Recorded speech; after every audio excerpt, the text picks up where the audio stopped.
The French Revolution of 1789 has had a major impact in shaping ideologies and movements, not only in France, but also on the modern world. A society based on privileges gave way to a new system of governance, with the establishment of a legislature, executive, and judiciary. France thus became a constitutional monarchy. The Declaration of the Rights of Man and Citizen during the Revolution announced the coming of a new time as it promoted the ideals of liberty and democracy. The revolution gave the world the basis of human rights through its slogan of liberty, equality, and fraternity.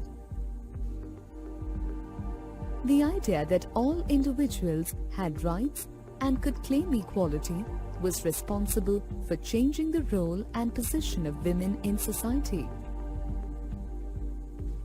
It also led to abolition of slave trade that was rampant in most of the colonies up until the 19th century.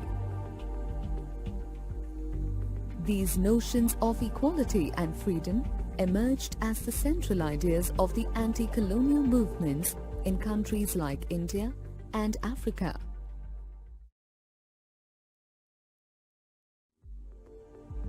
Women in France were active participants in the events that were shaping the French society in the 18th century. Women, mostly of the Third Estate, worked as seamstresses, laundresses, flour, fruits or vegetable sellers in the market. They would even work as a domestic help in rich households. Most women were not allowed to study or acquire job training. Only the girls of the nobles or girls from the richer families of the Third Estate could study at a convent, after which they were married off. Working women, besides being less paid than their male counterparts, had to work in the house too. They had to fetch water, cook, stand in queue to collect bread, and look after the children. To make their voice heard, these women started their own clubs and newspapers. It is believed that about 60 women's clubs were set up in France in that period. The most famous of the lot was the Society of Revolutionary and Republican Women. One of their main demands was women should enjoy the same political rights as men. But they were greatly disappointed when in the Constitution of 1791 they were not given any political rights and instead were considered as passive citizens. Women demanded they be given the right to vote, to be elected to the assembly, and to hold political office, as only then would their interests be protected. The condition of women gradually improved during the early years of the revolutionary government. Not only were schools created, but schooling for girls was made compulsory. They could no longer be forced to marry against their will. Marriage was in the form of a contract and registered under civil law. Divorce was made legal and law was made equal for both men and women.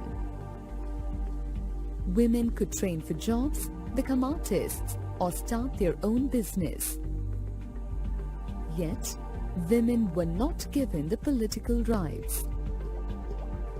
During the Reign of Terror, the new government issued laws ordering closure of women's clubs and banned their political activities. Many prominent women were arrested and a number of them executed. Olympe de Gouges was one of such revolutionary women. She protested against the fact that women were not given representation in the newly drafted constitution. She wrote the Declaration of the Rights of Women in 1791. In 1793, when she criticized the Jacobin government for forcibly closing down women's clubs, she was tried, charged with treason, and was executed. The fight for political rights for French women continued for decades to come. It was finally in 1946 women in France won the right to vote. France had its colonies in the Caribbean islands of Martinique, Guadeloupe, and Santo Domingo. These colonies were major suppliers of commodities like tobacco, indigo, sugar, and coffee. But the Europeans were not willing to go and work in a far-off and unfamiliar place. This led to shortage of labor in the plantations. This led to the development of a triangular slave trade between Europe, Africa, and the Americas. French merchants sailed from the ports of Bordeaux or Nantes to the African coast. Here they would buy slaves from local chieftains. These slaves were then branded and packed tightly in a ship and brought to Caribbean islands after a 3-month-long journey and sold to plantation owners. These slaves were exploited to meet the demand for goods like sugar, coffee, and indigo in the European market. Port cities like Bordeaux and Nantes flourished due to the successful slave trade business. Slave trade flourished throughout the 18th century as no concrete attempts were made to make it illegal. Finally, the convention in 1794 declared all slaves free. But this was short-lived as Napoleon reintroduced slavery. Slavery was abolished in all French colonies in 1848. What status was accorded to French women in the Constitution of 1791? Select the correct option and click Submit.